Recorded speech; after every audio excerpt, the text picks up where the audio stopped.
Hello, কেমন আছো তোমরা? আশা করি সবাই খুব ভালো আছো। আমি কিন্তু খুব ভালোই আছি। তো দেখো, আজ সকালবেলা ঘুম থেকে উঠে কিন্তু প্রচণ্ড তাড়াহুড়ো লেগে গেছে। তার কারণ আমি ঘুম থেকে উঠতে দেরি করে ফেলেছি। মেয়ের স্কুল না থাকলে না আমার এই সমস্যাটা হয়। স্কুল যেহেতু নেই, তো ভাবলাম একটু শুয়ে থাকি। এবার শুয়ে থাকতে থাকতে দেখি পরে ঘুম থেকে উঠে 7:30টার মতন বেজে গেছে। তো কিছু তো করারও নেই। যেহেতু 7:30টার মতন বেজে গেছে, আমার কিন্তু সমস্ত কাজ তাড়াহুড়ো করেই করতে হবে। যেহেতু বর খেয়ে দোকানে চলে যাবে। এবার যেহেতু দোকানে যাবে, তাই আমার কিন্তু সকাল সকালই রান্নাবান্না করতে হবে।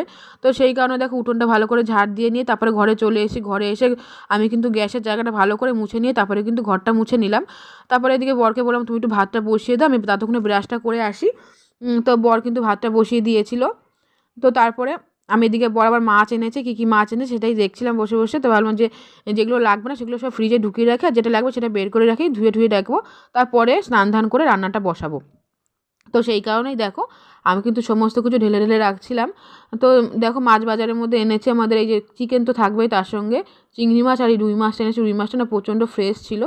তো তারপরে মাছটা ধুয়ে আমি কিন্তু পালং শাকটা কেটে ধুয়ে রেখে দিয়েছি। আর যেহেতু সকালে ভাত করেছিলাম আলু সিদ্ধ দিয়ে, তো মেয়ের জন্য একটু মাছ ভাজা করে দিলাম।